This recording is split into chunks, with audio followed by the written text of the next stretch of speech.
Salut à tous et bienvenue sur i24 News dans Social Blog, le magazine de la street culture et de la génération connectée du Moyen-Orient. Chaque semaine sur ce plateau, on décrypte en images tout ce qui fait bouger les sociétés. On en parle avec nos blogueurs. Avec moi aujourd'hui dans le Social Blog, Lionel Choukroun du Tumblr Paris-Tel Aviv. Paris-Tel Aviv, c'est une sorte d'exploration photo entre les deux villes, Paris-Tel Aviv, avec un côté très arty. Vous avez tout dit, je ne vois pas d'autres choses à rajouter. Très bien, allez merci. Juste le visiter. Très bien, merci d'être avec nous. Autre nouveau visage dans Social Blog, Jérémy Brabé qui anime la page Facebook Psartech, spécialisée dans l'impression 3G et dans l'économie. 3D, l'impression 3D, peut-être un jour 3G, pour l'instant 3D. Très bien. La première auberge de jeunesse à Ramallah, à un Tel Aviv plus gay-friendly que jamais. Le choix des blogueurs, rangez vos cartables, c'est la rentrée de Social Blog, sommaire en images. Bobo et son frère viennent d'ouvrir la toute première auberge de jeunesse de Ramallah. Existe-t-il un avenir touristique pour la ville la plus moderne de l'autorité palestinienne? Nous avons suivi leurs premiers pas. Élue ville la plus gay-friendly au monde en 2011, Tel Aviv tire-t-il profit de cet engouement focus sur la stratégie gay de Tel Aviv dans le poste? Et enfin, les blogueurs viendront nous présenter leur sélection des meilleurs blogs dans leur coup de clic. Et pour commencer cette émission, petit tour du monde de l'actu décalé en 56 secondes, on se connecte tout de suite au 56K. Un traducteur turc en Turquie risque jusqu'à 10 ans de prison pour avoir traduit les exploits d'un Don Juan de Guillaume Apollinaire. La Cour suprême a contredit le jugement original du tribunal en estimant que la liberté d'expression ne s'appliquait pas concernant la morale sexuelle, susceptible de heurter la société. De l'autre côté, en Allemagne, le sexe coûte moins cher pour les chômeurs. S'accoupler dans les lieux publics n'est pas illégal, sauf si l'acte risque de choquer. L'amende est de 150 € si vous avez un emploi et seulement de 34 € si vous êtes chômeur. Reste à savoir comment les autorités décident du degré d'outrage à la pudeur d'un acte sexuel. Tel Aviv se met au Brain Toons. Au cœur du Brain Toons en question, 20 caricatures de cerveau présentées par les meilleurs spécialistes du cerveau en étroite collaboration avec des dessinateurs. Une manière de réfléchir et de faire réfléchir avec humour et légèreté.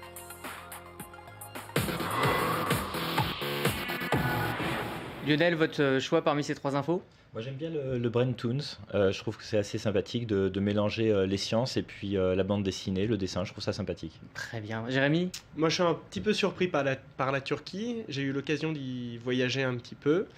Et effectivement, on retrouve sur les étals des libraires souvent Mein Kampf, et visiblement ça ne choque personne, donc ils ont une sensibilité variable selon les sujets. Intéressant. Bon, on va parler d'une ville en plein développement. Ramallah commence à attirer ses premiers touristes venus découvrir ce vent de modernité qui souffle sur la capitale de l'autorité palestinienne. Bobo et son frère surfent sur la vague en créant la première auberge de jeunesse de la ville. Danny Weibel a suivi ce couple dans ses premiers pas. C'est le portrait de la semaine.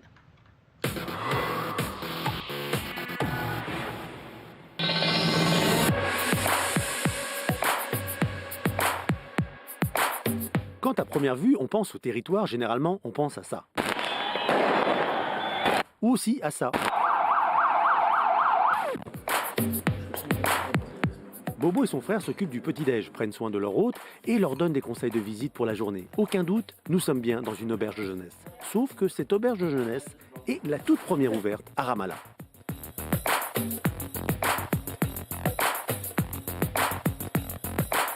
Une idée venue de ces deux frères routards qui ont eux-mêmes parcouru le monde avant de se lancer dans l'aventure. Lors de nos voyages en Europe et en Occident, j'ai rencontré beaucoup de gens qui voulaient venir à Ramallah pour comprendre la situation sur place. Avec son développement, Ramallah a désormais beaucoup à offrir aux touristes du monde. Ramallah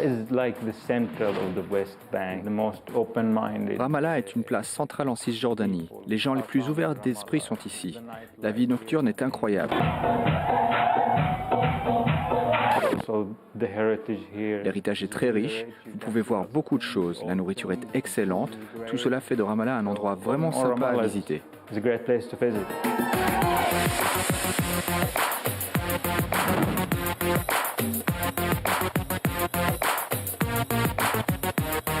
Le plus de Ramallah, son côté authentique. Israël a un côté européen ou américain. Le territoire palestinien a un côté plus moyen-oriental. On peut prendre Ramallah comme QG et partir de là pour aller visiter Naplouse ou Jéricho.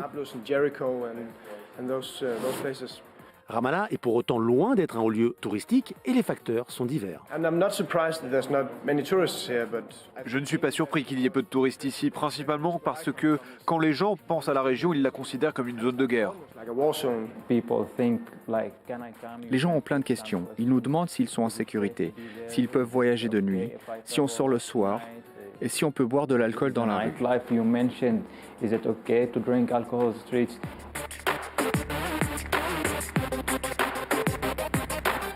Si Ramallah a beaucoup à offrir, il reste certaines barrières. Pour Chris, le frère et associé de Bobo, l'autorité palestinienne doit faire plus pour mettre en valeur la ville. Vous vous rendez compte de combien de touristes viennent en Israël? Si les autorités avaient un peu plus d'imagination, ils pourraient attirer entre 10 et 15% des touristes déjà sur place. Pour Chris, son auberge de jeunesse est une pure start-up palestinienne. Je veux nous poser en exemple pour les jeunes ici qui cherchent un emploi. Créer son emploi n'est pas impossible. On le peut si on a une bonne idée. Pour des raisons de sécurité, les citoyens israéliens ne sont pas toujours autorisés à entrer à Ramallah, une situation que Bob aimerait voir changer. J'aimerais que les Israéliens viennent un jour à Ramallah. Vous serez surpris du nombre des messages positifs que nous recevons de la part des Israéliens. Mais il y a encore des barrières. Les barrières de l'information, des armes et des interdictions. Mais j'espère pouvoir briser ces barrières pour aller de l'avant.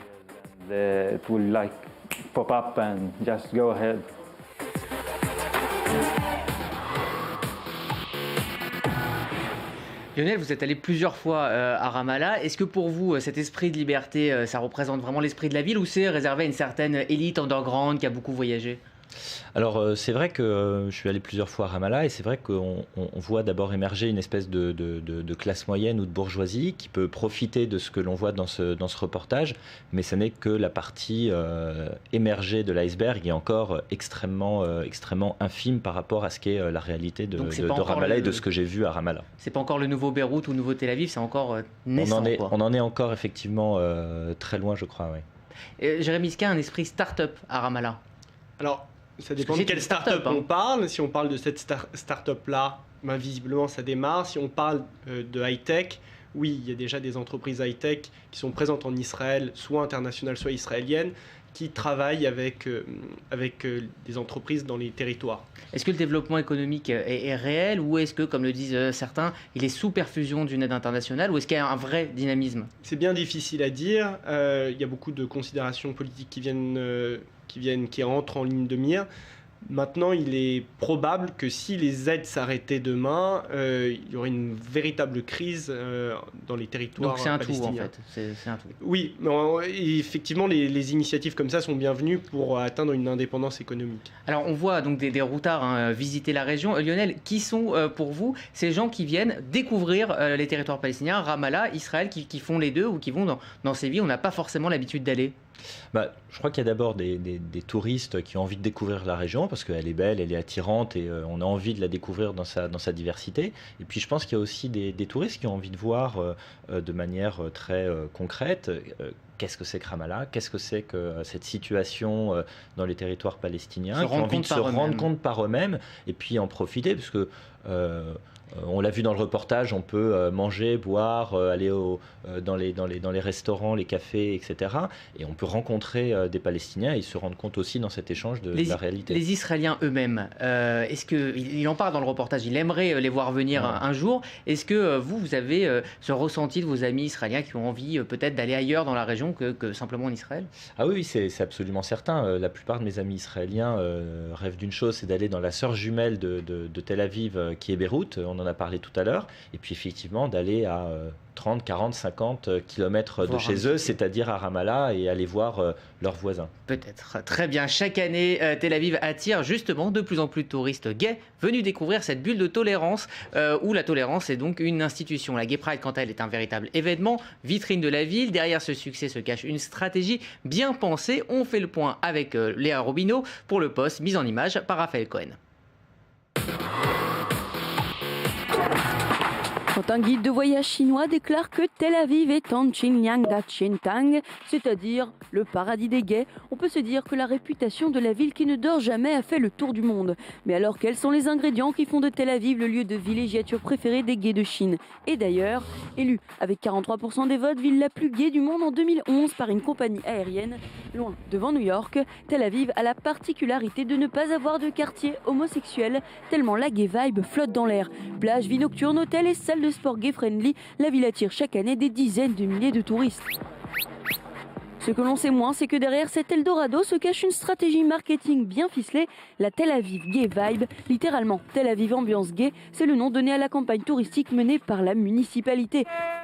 Un investissement de 340 millions de shekels, 44 millions du ministère du Tourisme et 44 millions de la municipalité. Au menu des festivités, des encarts publicitaires sur Internet et dans la presse qui expliquent tout ce que la ville a à offrir à la communauté arc-en-ciel.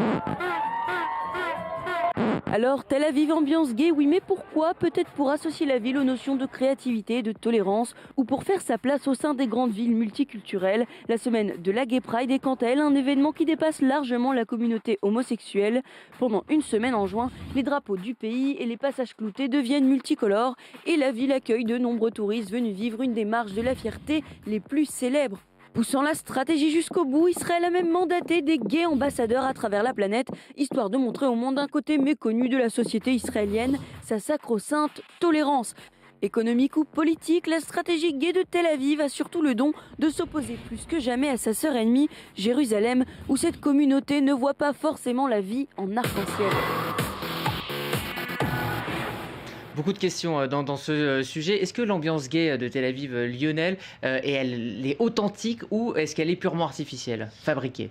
Elle est les deux, c'est-à-dire elle est à la fois complètement authentique parce que il y a des bars, il y a une communauté homosexuelle très vivante, et puis en même temps elle est effectivement construite parce qu'il y a une dimension politique, une dimension économique qui peut profiter à la ville. Est-ce qu'il y a une vraie histoire gay de Tel Aviv? Est-ce que c'est récent ou... Alors j'ai lu que c'était effectivement ça a quelques années. La première Gay Pride, je crois, c'était une manifestation culturelle avec des gens qui devaient sortir du placard physiquement dans un parc de Tel Aviv. Il y a combien de temps à peu près? Peut-être une petite dizaine d'années à peine. D'accord. Économiquement, est-ce qu'il y a un vrai impact du tourisme gay à Tel Aviv, Jérémy? Je pense que quiconque a été à Tel Aviv pendant la Gay Pride s'est rendu compte de l'impact. Il suffit de regarder les magasins qui ont tous des drapeaux arc-en-ciel et de savoir que 20 000 participants... 20 000 personnes participaient à la Gay Pride. Donc ça fait beaucoup de chambres d'hôtel. Ça fait énormément et ça fait le bonheur de plus d'un par Airbnb. Enfin, ça a un impact substantiel et ressenti. Qui peut se mesurer donc. Est-ce que au niveau politique maintenant, est-ce que Tel Aviv ne fait pas ça aussi pour parler tolérance, lancer sa tolérance vers le monde, parce que c'est une des rares manières de parler d'Israël autrement dans la presse du monde entier, Lionel? Oui, alors c'est vrai, et en même temps c'est vrai que c'est aussi une manière de mesurer le degré de tolérance ou de démocratie et de respect des droits de l'homme dans un pays ou dans une ville, donc autant le faire. Mais c'est vrai aussi que certains utilisent, on voit ça sur les blogs pas mal, le terme de gay bashing, justement, essayer de repeindre en rose une réalité qui est un peu plus complexe dans cette région. On peut cacher d'autres sujets de société ou d'autres sujets politiques. Est-ce qu'à l'extérieur de Tel Aviv, donc on l'a dit, c'est cette bulle, on en parle souvent dans cette émission, être gay en Israël, c'est tout aussi facile, par exemple la Gay Pride de Jérusalem, est-ce qu'elle se passe aussi bien que celle de Tel Aviv? J'imagine non. Alors, j'y suis allé et effectivement, elle se passe de manière radicalement différente. D'abord, elle est beaucoup plus politique et puis d'autre part, une Gay Pride, c'est fait pour être exposé au monde, à la ville et partager des messages avec les gens qui vous entourent. Et là, il n'y avait absolument personne dans la rue à part les gens qui manifestaient. Et je pense aussi que si on parle d'être gay en Israël hors de Tel Aviv, il arrive souvent pour les gens qui habitent à Tel Aviv de croiser des homosexuels qui viennent des communautés arabes et qui ne peuvent vivre leur homosexualité pleinement qu'à Tel Aviv. Très bien. Bon, qui de mieux qu'un blogueur pour vous sélectionner les articles à lire? Absolument, ils sont là, ils nous ont amené leur coup de clic, c'est maintenant.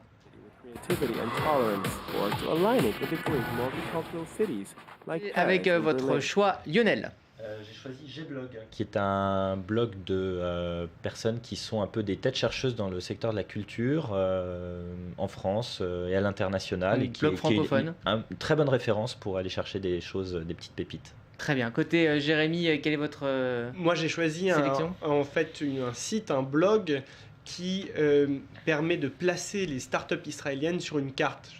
Quand on parle de high-tech, on a toujours l'impression d'un univers dématérialisé. Et Maptin, exactement. Et là, ça a l'intérêt de permettre de voir concrètement ce que ça représente, le high-tech en Israël. Et j'ai trouvé ça intéressant. Et alors, ça donne quoi sur la ça donne, sur la carte? On ne voit plus la carte. C'est-à-dire qu'il y a tellement de startups que on voit ça d'ailleurs sur l'image invisible.